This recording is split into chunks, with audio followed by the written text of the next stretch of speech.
اب یہ جو فتح مکہ کے وقت آئی تھی اللہ کے رسول صلی اللہ علیہ وسلم کے پاس، جو کام انہوں نے کیا تھا غزوہ احد کے اندر، تو وہ اتنا شرمندہ کیے دے رہا تھا، تو انہوں نے اپنا چہرے کو لپیٹ لیا تھا، پورا چہرہ، صرف آنکھیں کھلی ہوئی تھی، اور آ گئی تھی اللہ کے رسول صلی اللہ علیہ وسلم کے پاس.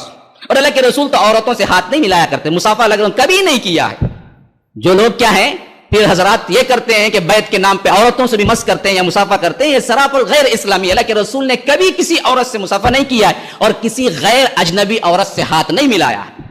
حضرت عائشہ کہتی ہیں کہ ان سے طریقہ یہ تھا کہ زبانی طور پر بیعت لیا کرتے تھے اللہ کے رسول صلی اللہ علیہ وسلم، یا دور ہو تو بلال دہرایا کرتے تھے جو اللہ کے رسول یہاں دہراتے تھے، وہ دہراتے تھے بآواز بلند، اور وہ سن کے کیا ہے اس کے بعد عورتیں دہراتی تھیں. تو جب آئی وہ تو اللہ کے رسول صلی اللہ علیہ وسلم نے نظر اٹھا کے دیکھا، کتنے سال دیکھا ہوگا مکی دور میں، 13 سال، اور یہ کون تھی؟ سب سے شدید ترین دشمن کی بیوی تھی. تو اللہ کے رسول نے ایک نظر دیکھا، کہا کہ ہندا ہو، کہا کہ جس سے چھپانے کے لیے آئی تھی وہی پہچان گیا.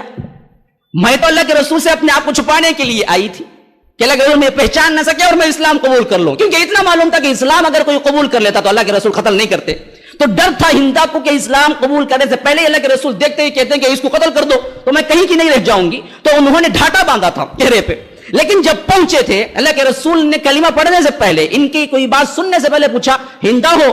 کہا کہ ہاں لگ رہا اب تو میں بچ نہیں سکتی، ہندا ہوں، اور تمام کرتوت میرے آپ کے سامنے، میں نے کیا کچھ کیا. اللہ کے رسول نے کہا اسلام قبول کرتی ہو؟ کہا کہ اسی کے لیے تو آئی ہوں، تو سب کچھ تمہیں معاف کرتا ہوں. اب اس کے بعد اللہ کے رسول نے کہا کہ بیعت کرو. کیا اللہ کے ساتھ کسی کو شریک نہ کرو گی؟ بالکل. چوری نہ کرو گی؟ پوچھا کہ اللہ کے رسول کوئی شریف عورت چوری کا سوچ بھی سکتی ہے؟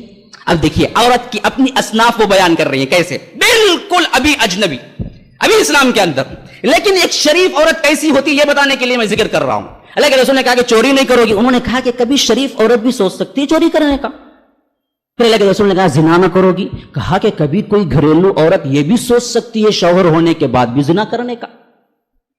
یعنی کبھی عورت کے ذات کے اندر ہی اللہ نے یہ نہیں رکھا ہے کہ جب شوہر مل جاتا ہے اس کے ساتھ وہ ایک پہ بالکل مطمئن ہو جاتی ہے. اور مرد کا معاملہ خواہ کتنا زیادہ تقوی والا اور شریف النفس کیوں نہ ہو، وہ ایک پہ مطمئن نہیں ہوتا. ہاں بیٹھے ہوئے لوگوں کے لیے کیا ہے، اس میں حقارت نہیں ہے، یہ میں بتا رہا ہوں کہ ان کو اللہ نے ایسے ہی پیدا کیا. الا یعلم من خلق، اللہ نہیں جانتا ہے جن کو پیدا کیا ہے. یہ مرد کا معاملہ ہے، وہ عورت کا معاملہ ہے. مرد جنسی لحاظ سے آگے ہے، عورت محبت کے لحاظ سے آگے ہے. اسی وجہ سے آپ دیکھیں گے بیٹا دونوں کا ہوتا ہے، لیکن ماں جو محبت اولاد کو دیتی ہے باپ نہیں دے سکتا. اور جب کبھی بھی آپ کو پریشانی کی حیثیت سے بتلانا ہے تو عورت کے سلسلے میں یہی ذکر کیا گیا کہ وہ اپنے بچے کو خود اٹھا کے پھینک دے گی. کیوں؟ دراصل سب سے محبوب چیز اس کو بچہ ہوتا ہے. قیامت کے مناظر میں آپ پڑھ کے دیکھ لیجئے سورہ حج کی پہلی آیت، یا ایھا الناس اتقوا ربکم ان زلزلۃ الساعۃ شیء عظیم، یہ قیامت کا زلزلہ بڑا عظیم ہے. تو اللہ نے کیا کہا، یہ پریشانی کتنی بڑی ہوگی، یوم ترونھا تذہل کل مرضعۃ عما ارضعت، ہر دودھ پلانے والی اپنے دودھ پیتے بچے کو اٹھا کے پھینک دے گی. کیوں؟ سب سے زیادہ محبت کی انتہا عورت کے لیے شوہر بچہ ہوتا ہے، لیکن مرد کے لیے یہ نہیں ہوتا. اسی لیے مرد کے طاعات میں سب سے اوپر کی چیز کیا ہے؟ نماز ہے. عورت کی طاعات میں سب سے اوپر کی چیز شوہر کی اطاعت ہے. تو بتلانے کا مقصود یہ ہے کہ ہمارے اندر ہی، ہماری بناوٹ ہی میں اللہ نے کچھ اور طریقہ رکھا ہے، عورتوں کے لیے کچھ اور طریقہ رکھا ہے.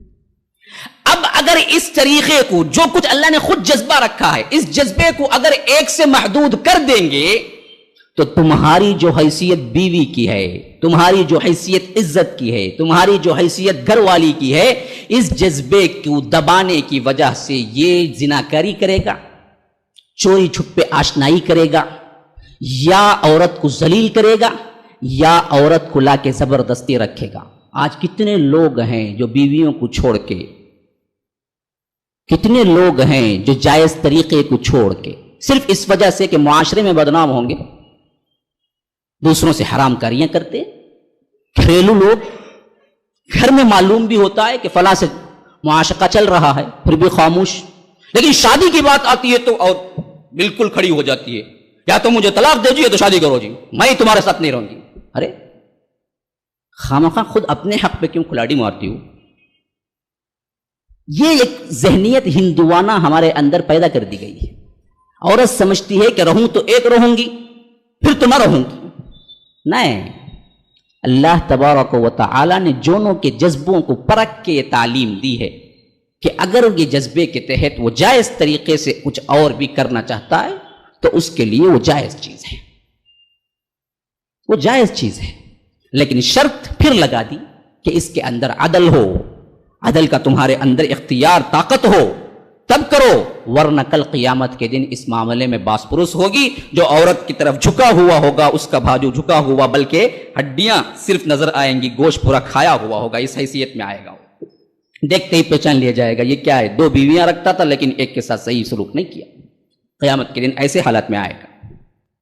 تو عدل کے شرط کے ساتھ عورتوں کی حفاظت اور یتیموں کی حفاظت کے لیے اللہ نے حکم دیا کہ فَانْكِحُوا مَا طَابَ لَكُم مِّنَ النِّسَاءِ مَثْنَىٰ وَثُلَاثَ وَرُبَاعَ فَإِنْ خِفْتُمْ أَلَّا تَعْدِلُوا، اگر ڈر ہے تمہیں عدل کا نہ کرنے کا تو فَوَاحِدَةٌ، ایک رکھو، أَوْ مَا مَلَكَتْ أَيْمَانُكُمْ. اس کے علاوہ ایک دوسرا آپشن وہ کیا ہے، لونڈی کا. آج نہیں ہے اختیار.